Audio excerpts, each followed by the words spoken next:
Hi, I'm Eric. This is Lloyd. We are just got played here at the Cloak and Blaster in Orlando, Florida, and we just got done playing Jaws, a Ravensburger game. Jaws! Like the shark! A movie I've never seen. You know that, though.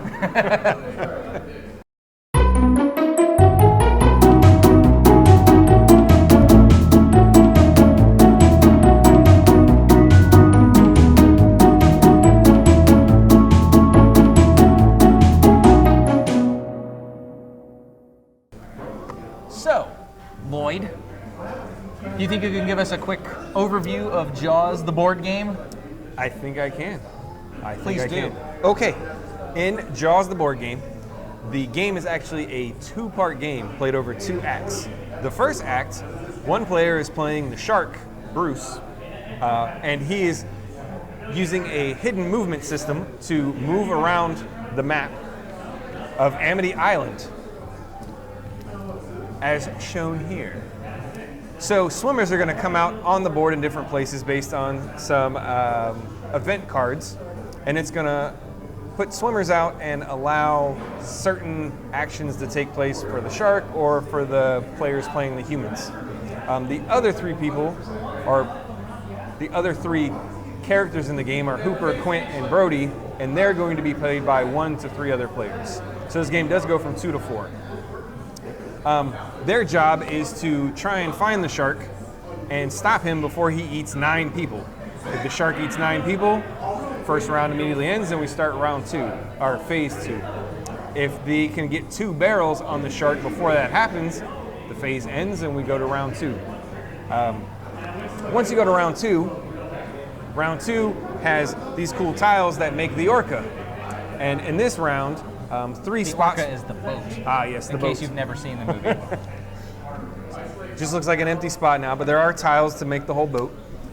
In this round, there will be 3 location cards that come up, A, B, and C, that point to one of 8 different boat tiles. Boat segments, yes. The shark will secretly pick one of those spots to attack, and he has some shark ability cards based on how well he did in the previous round. The humans will then choose which spaces they want to defend or attack. The shark's job is to destroy the boat or kill all the humans. The human's job is to kill the shark before one of the previous things happens. So the shark is going to pick a spot, roll some dice based on the cards that say how many dice he has and how much defense he gets. The humans get all these cool weapons cards and chum cards and stuff that allow them to make ranged attacks or melee attacks. And at the end of the game, either the shark's going to be dead, the boat's going to be dead, or the people are going to be dead. That's pretty much the game in a nutshell. It's mostly a hidden movement game for the shark. Yes, that's definitely the first half. The second half is Kind of rock, paper, scissors-y? Yeah, kind of. Because, I mean, I know what your options are. You do know what my options are, so yeah. It's 2 completely different games. They don't play the same. No, not at all. So, Lloyd, now that you've given us a description of Jaws, what would you say is something that you liked about this game? Your most favorite thing about Jaws? My most favorite-y part, I really like the first half of the game. I like that there's 2 parts to the game. I did like the first half because I like the hidden movement aspect, being able to run around the board and try to munch up all the swimmers going in, not listening to Chief Brody. I thought that part was fun. That part was really tense for me because even though the board has a lot of spaces, they're not really far apart. So I can get a couple actions to get around the board and eat, but that every time I eat a person, you have a pretty good idea of, oh, well, he was there, he can only be so many spaces away. There are some little tiles that kind of mitigate that, but I like this first half, I think, better than the second half, just because as the shark player, this was way more tense, trying to plot out where I wanted to go and avoid you. No, I agree with that. I mean, my favorite part of this game is I liked the the sort of the story it told. I like that the cards in the first round have flavor text on them. I mean, the cards in the second round had flavor text, but I didn't feel like it was as important, or it didn't tell quite the same story. I kind of enjoyed reading the flavor text on the cards and kind of acting it out and enjoying sort of the movie in my head there. The movie you haven't seen. The movie I haven't seen. My version is much more interesting, I think. Yours was like Jaws 2000. But, I mean, like, I also agree with Lloyd's point in that I kind of liked that aspect of the game where I felt like, you know, while he always felt like I was always hot on his tail, I spent the entire game wondering where the hell he was. Because, I mean, I got an early tag in our game, and then he spent, like, the next 3 rounds hiding from me. And then that just completely threw off any chance of me guessing where the heck he was. I was a scaredy cat. I was like, this game's going to be over before it even starts. It worked out for you. I mean, you came out on top in the first round. Yeah. So, knowing that you came out on top in the first round, what is it that you disliked about this game? I think what I dislike the most is the component quality. This is Ravensburger, but it is mass market. I got this at Target. It is mass market, and the kind of quality shows that the cards are they're not terrible, but they're pretty thin. The artwork on them, on these cards specifically, the second round cards, are pretty boring. A lot of the cards actually on these shark abilities, and it might be even in the other decks, but a lot of these cards were miscut, and they're all just kind of weird. So you can't really see them, but these corners are all like extra rounded, like the die was off center. And then, I mean, we have these little boat meeples and meeples, but I mean, they're kind of boring. And the shark icon it looks like the box. It looks like the shark logo, or the Jaws logo, but it's kind of boring. Also, the game comes with this little tracker where you write your stuff down, but you have to supply your own writing utensil.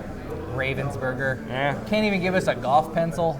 So I think the component quality was the thing I really, that stood out to me, is like, these little chits are okay, they're not terrible, they're not super thick, but no pencil or writing utensil, and just kind of chintzy card quality, and the meeples are kind of boring. Yeah, So. I'd agree with that, because I mean, we even mentioned in the first round that the one character who's able to pick up barrels from the center of the board and carry them to the docks for the other characters to pick up, you know, you're supposed to like put the little meeple on top of the barrel and carry it across the board, but it would have been easy enough just from a graphic design perspective to have printed a little barrel, like an empty barrel space on the character card to just keep one on there.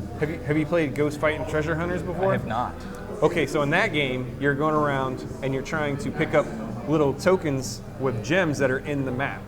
And it's cooperative, it's for kids, but they're little meeples. Well, they're not meeples, they're little figures. They actually have a backpack that you slot it in, so you run around with it on your back, and you can only carry one thing at a time. So something like that would have been cool for Take Brody. notes, Ravensburger. Yeah. Jaws version 2.0, second edition. Yeah, they could have just did that Brody one meeple needs that a way. backpack for his barrels. That's right. Man, the alliteration there, you should have gone for it. So if I had to pick something that I disliked about this game, is that I feel I enjoyed both aspects of the game. Like, I liked the first round, I liked the story that the first round told. The second round felt more tense to me.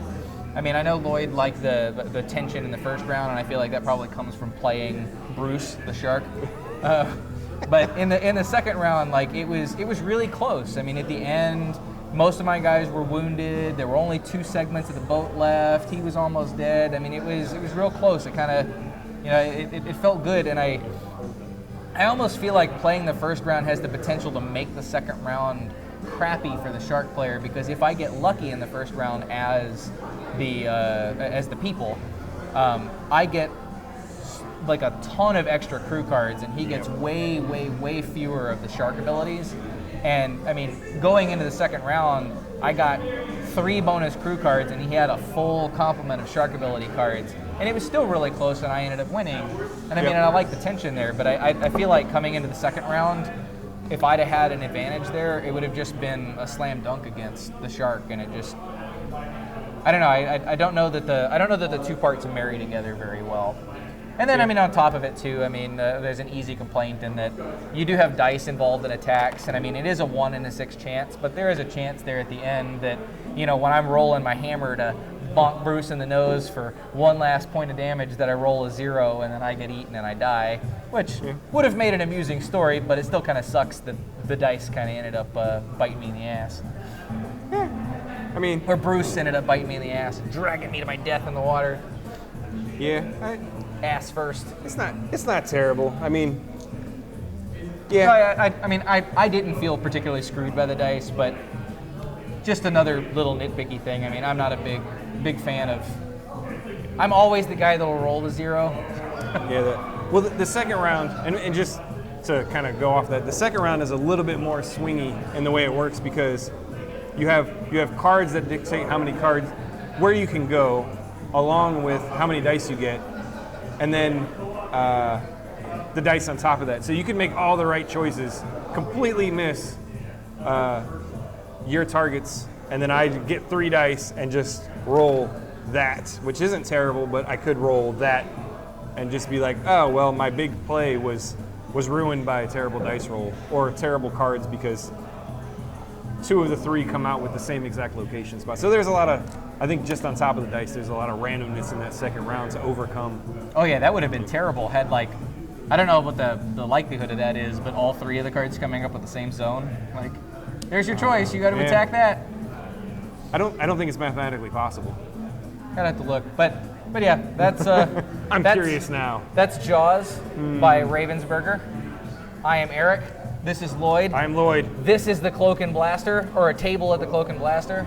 Come join us on a Tuesday night. You're more than welcome. It's not mathematically possible. It's not mathematically possible? No, there's not. There's only 2 of each There's card. only 2 of each card. All right. Now you know. Knowledge is power. Knowing's half the battle. Knowing is half Yo, the battle. Joe. I don't know. G.I. Joe! We just crossed up all the 80s into one video. Yeah, I was wondering because they talked about 2 in there, and I was like, is it possible to get 3? Yeah, that No, would really suck. It's not possible.